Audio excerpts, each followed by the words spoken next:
teve filme ainda melhor que essa.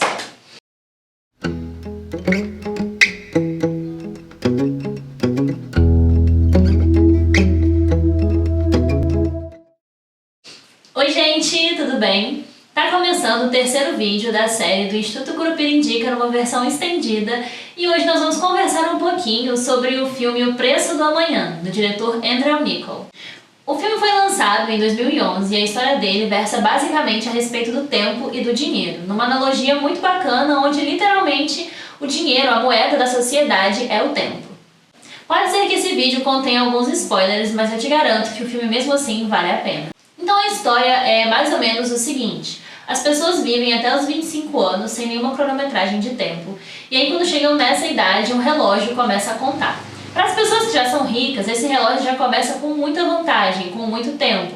Tem pessoas que têm séculos de vida e tem gente que tem apenas um dia, que vive buscando ao final do dia conseguir mais 24 horas para o dia seguinte. Tem algumas partes da história que eu não vou contar aqui, até para não ficar um vídeo muito longo, mas o resumo geral é que no decorrer do filme, o personagem principal consegue uma grande quantidade de tempo, sem roubar, ele apenas consegue com um cara que tinha muito tempo, e aí ele tem acesso ao mundo das pessoas ricas, ao que eles passam, ao que eles vivem, e entende como funciona esse sistema, né, que prejudica tanto uma grande quantidade da população para priorizar um número mínimo de pessoas. O personagem principal, quando tem acesso ao mundo dos ricos, fica muito revoltado, né, e começa a entender como funciona esse sistema e começa a agir como uma espécie de Robin Hood. Começa a roubar tempo, a ganhar tempo através de jogos, de apostas, para conseguir levar esse tempo para as pessoas da sua comunidade. E 3 pontos me chamaram a atenção nesse filme.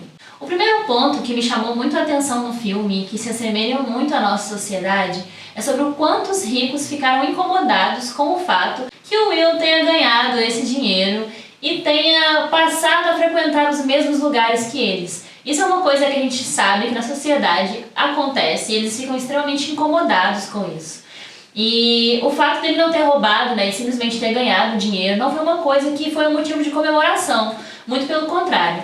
Em um momento do filme, o Will acaba perdendo todo o dinheiro, ele é confiscado mesmo pelos agentes, né, que tomam conta desse tempo, sem a menor razão, porque até esse momento ele não tinha roubado para poder dar para as pessoas pobres da comunidade. Então, essa raiva que os ricos tiveram, né, esse despeito com o fato dele estar ali podendo comprar e comer as mesmas coisas que eles, frequentar os mesmos lugares, é um incômodo que existe, né, e que ficou bem marcado no filme e que eu gostei bastante.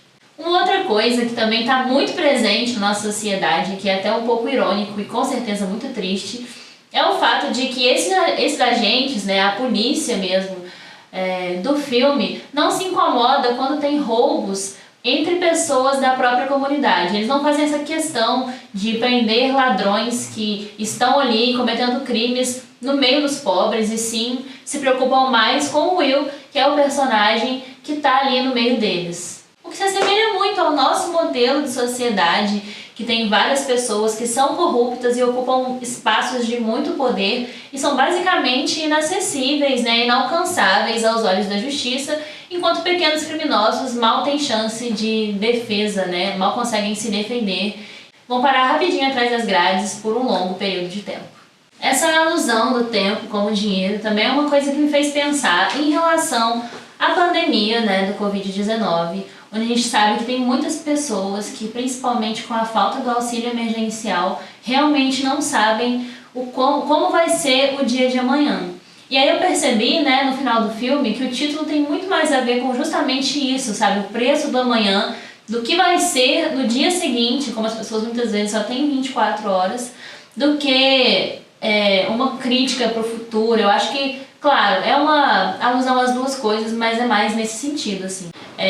Como eu estava dizendo, né, às vezes eu vou e volto nas coisas, é uma coisa louca, né? Mas enfim. E na pandemia do Covid-19, muitas famílias, infelizmente, não têm o que comer e não sabem o que vai ser no dia seguinte, né? Eu acho que esse simbolismo do tempo como dinheiro diz muito não só sobre como a gente gasta o nosso tempo e sobre como que a gente só serve realmente para o sistema, no sentido de produzir até o máximo, até esgotar a nossa vida, mas também no sentido de que muitas famílias realmente não sabem o que vai ser no dia seguinte, e isso é triste e desesperador, saber que não está só na ficção. Embora o filme faça de um jeito que pareça surreal, ele é muito mais próximo da realidade, e representa muito mais do sistema em que a gente vive do que parece, assim, enquanto eu narro pra vocês a história do filme. Uma coisa que acontece no final do filme que também chama muito a atenção é o fato de que o personagem principal consegue roubar uma grande quantidade de tempo e distribuir para as pessoas.